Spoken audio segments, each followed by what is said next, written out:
Have you ever wondered what it really means to be human? In a controversial interview, Harvard geneticist David Reich once said something that shocked the scientific world. All non-Africans are essentially evolved Neanderthals. For years, we were told that only 2 or 3% of our DNA came from these ancient beings. But new evidence suggests that up to 20% of our ancestors were Neanderthals. Think about that. 1 in every 5 of your ancient grandparents might not have been Homo sapiens at all. This revelation forces us to ask a deeper question. If so much of who we are comes from them, then who were they really? And could it be that the Neanderthals never disappeared at all? For centuries, the name Neanderthal has carried the weight of insult, a word used to describe someone slow, brutish, or primitive. Yet science is rewriting that story. These so-called cavemen were not the mindless beasts we once imagined. They were survivors, artists, parents, and dreamers who faced the same fears and hopes that define us today. In this story, we'll explore what modern genetics and archaeology reveal about the Neanderthals, how they lived, how they loved, and why they vanished, or rather, why they became us. You'll discover that the line between them and us is far thinner than anyone ever believed. So settle in, because by the end of this journey, you might realize that the face looking back at you in the mirror is not entirely human. It's part Neanderthal. The story of the Neanderthals begins in a quiet valley in western Germany, a place called Neanderthal, literally the New Man's Valley, named after a 17th century poet whose surname, Neander, meant new man. It's poetic, really. The very valley that bore the name New Man would one day reveal the bones of humanity's oldest relatives. In 1856, quarry workers unearthed strange fossils, thick-boned, with a heavy brow and a skull that looked almost human but not quite. When scientists examined them, confusion quickly turned into judgment. A German anthropologist, Hermann Schaffhausen, described the remains as belonging to a barbarous and savage race. A few years later, the Irish geologist William King gave the bones their famous name, Homo neanderthalensis. To him, this was a separate species, a primitive creature whose thoughts never soared beyond those of the brute. For more than a century, that image stuck. Textbooks portrayed Neanderthals as cave-dwelling brutes, clumsy, slow, and doomed to extinction. But science, as always, evolves. In 1962, a group of anthropologists met in Austria to rewrite human history. Their new classification placed Neanderthals not as a separate species, but as a subspecies of us Homo sapiens neanderthalensis. 2 decades later, the pendulum swung back again. With the rise of the out-of-Africa theory, experts decided that Neanderthals were distinct, after all, cousins, not ancestors. Today, we know their story reaches much further back. Genetic evidence traces their roots to Homo heidelbergensis, a common ancestor who lived more than 400,000 years ago.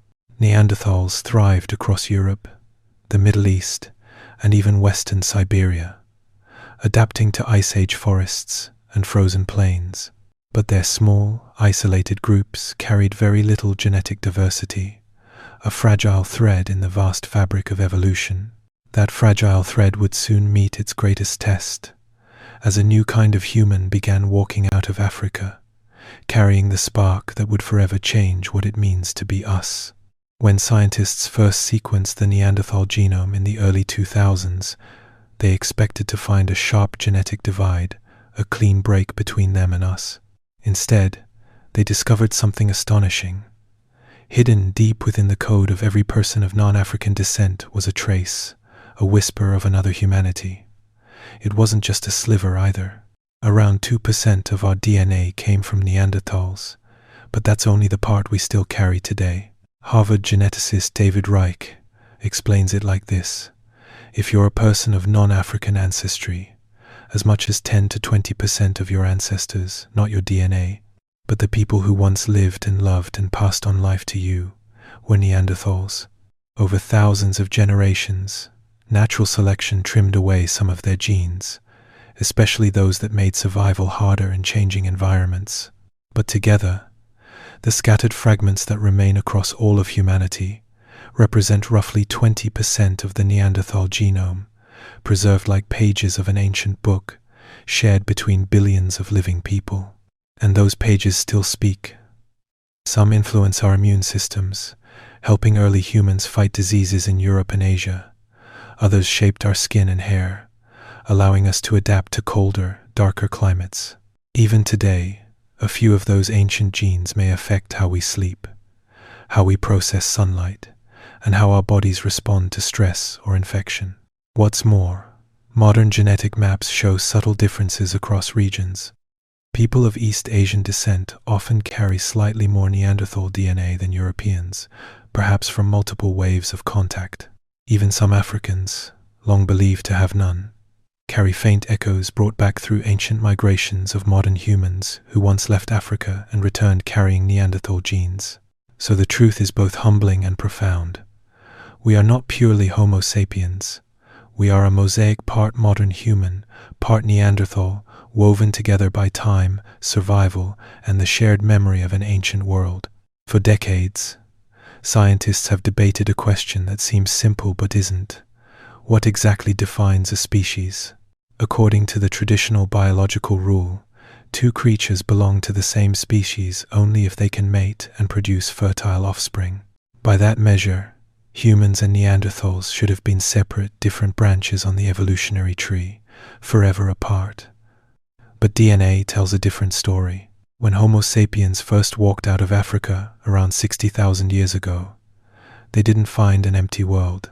Across the mountains of the Middle East and the forests of Europe, Neanderthals were already there, strong, skilled, and perfectly adapted to the cold. And when these two human worlds met, something extraordinary happened. They didn't just compete, they connected. They shared tools, traded ideas, and most importantly, they shared genes. Genetic evidence now shows that these meetings were not rare accidents. They happened many times, in different places, and Neanderthals weren't the only ones. Our ancestors also interbred with another mysterious group known as the Denisovans, and perhaps with other ancient humans, still unknown to science. The boundary between species, once thought to be absolute, was more like a soft line drawn in sand. That realization challenges our very notion of what it means to be human. Maybe species are not fixed boxes, but stories in motion, stories that merge and mix as life adapts. When we look back, we see that evolution wasn't a straight ladder climbing toward perfection. It was a web, tangled and intertwined, filled with love, conflict, and survival. So, were Neanderthals a different species? Or were they simply another version of us humans, shaped by a different path, yet driven by the same ancient instincts? In the end, the question may not be where the line is drawn, but whether the line ever truly existed at all. For most of modern history, we imagine Neanderthals as dull, heavy-browed brutes dragging clubs through the snow, unable to think beyond fire and food. But that image, born from 19th century prejudice, has slowly crumbled under the weight of new discoveries. What emerges instead is a portrait of beings who were not just survivors, but thinkers and creators in their own right. In caves across Europe, traces of their inner world still linger. Archaeologists have found chunks of red and yellow ochre shaped like crayons, used perhaps to paint on stone or skin. In Spain, a small stone bearing a human-like face and smears of red pigment still carries a Neanderthal fingerprint left there nearly 60,000 years ago. These were not random stains. They were marks of meaning. They suggest an imagination, a sense of beauty, and maybe even a concept of self. Some Neanderthal sites reveal careful burials, bodies positioned with tools, flowers, or pigment, signs that they mourned their dead. Others contain necklaces made from animal teeth and shells, objects that may have served as ornaments or symbols. Far from being mute savages, they seem to have spoken a language of their own, communicated through gesture, sound, and color. And yet, their creativity may have been quieter than ours, less driven by constant change, more rooted in tradition. While modern humans raced ahead, inventing new tools and networks, Neanderthals held on to what worked. Their world evolved slowly, like a song passed down through generations. So when we picture a Neanderthal kneeling in the flickering light of a cave, pressing his red-stained hand onto cold stone, perhaps we should not see a primitive mind, but an artist, a being who looked at the world and tried, in his own way, to leave behind a trace of meaning, a whisper to the future saying, "I was here too. Thanks for watching." When we step closer into the everyday life of Neanderthals, the story becomes more intimate, no longer about fossils or theories, but about families. Recent DNA discoveries from a cave in Siberia revealed something astonishing: the remains of a Neanderthal father and his teenage daughter. Nearby, scientists found bones of several other relatives, uncles, cousins, and distant kin, all living together in the same small group. For the first time, we could see them not as abstract ancestors, but as real people connected by love, care, and blood. Their society was small, tight-knit, and personal. Most groups probably numbered no more than 20 or 30 individuals. They hunted together, shared food, and cared for their injured and elderly, acts that required empathy and cooperation. Genetic clues show that while the men tended to stay in their home regions, women often moved between groups, forming alliances through marriage or partnership. Anthropologists call this pattern patrilocality, a social system in which daughters leave home to join another family. And this movement may have shaped history. When modern Homo sapiens arrived from Africa, encounters between the two species were inevitable. Some meetings may have been peaceful exchanges, others tense or violent. Evidence suggests that interbreeding happened mostly between Neanderthal women and human men. In fact, almost no Neanderthal DNA survives on the X chromosome, hinting that male hybrids may have struggled to reproduce. Over time, Neanderthal groups grew smaller, their genes slowly absorbed into the expanding human population. But to imagine them fading quietly would be wrong. Each child born of those unions carried a bridge between worlds, a living memory that connected two kinds of humans into one lineage. In a sense, Neanderthals didn't vanish. They joined our family. Their stories didn't end. They simply continued inside us. For hundreds of thousands of years, the Neanderthals endured ice, hunger, and darkness. They thrived in the cold forests of Ice Age Europe, perfectly adapted to their frozen world. Their bodies were powerful, built for strength rather than speed.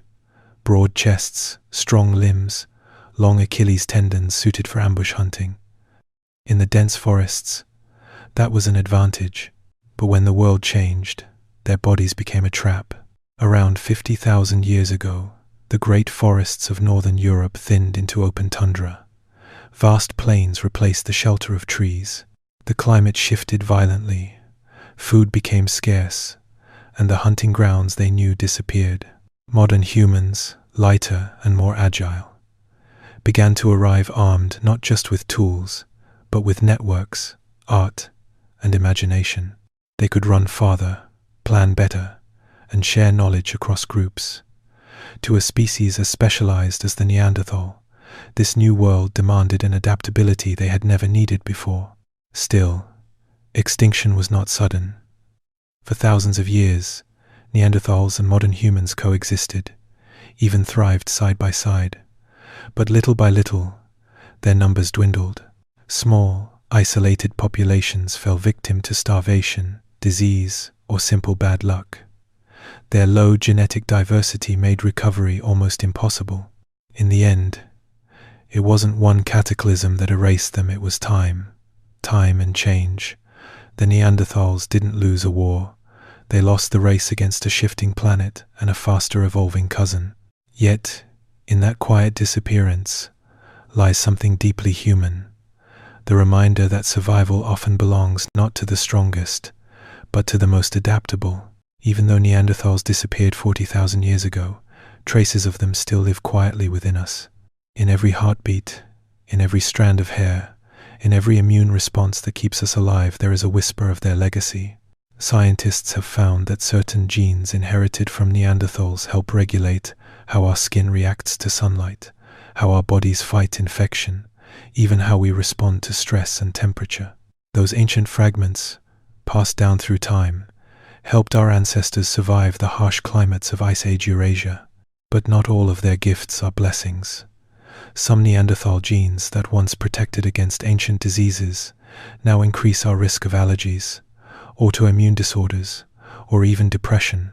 It's as if their survival tools have become echoes of an older world, powerful once, but slightly out of tune with modern life. Still, their imprint is undeniable.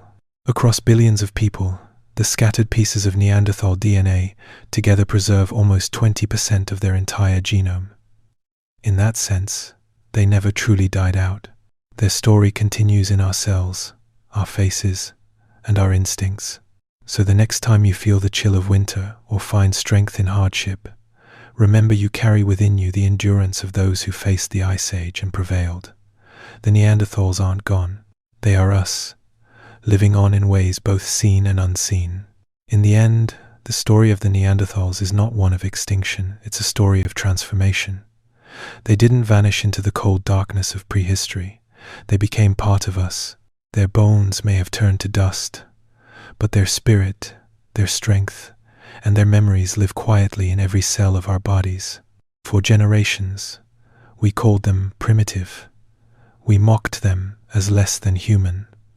But the truth is, they were never truly separate. They loved, they cared for their young, they created art, they endured storms, and they dreamed beneath the same stars we do today. When we see their faces reconstructed from ancient skulls, we don't see monsters. We see family. Their story is also a mirror showing us how fragile survival can be, and how much of it depends not on power, but on connection. They remind us that humanity has never been one thing, one species, or one story. We are the result of endless crossings, exchanges, and acts of adaptation. So the next time you look into a mirror, take a longer look. Behind your eyes, in the quiet architecture of your DNA, echoes the strength of another kind of human one who walked through ice and fire so that you could stand here today. The Neanderthals never truly disappeared. They simply became us.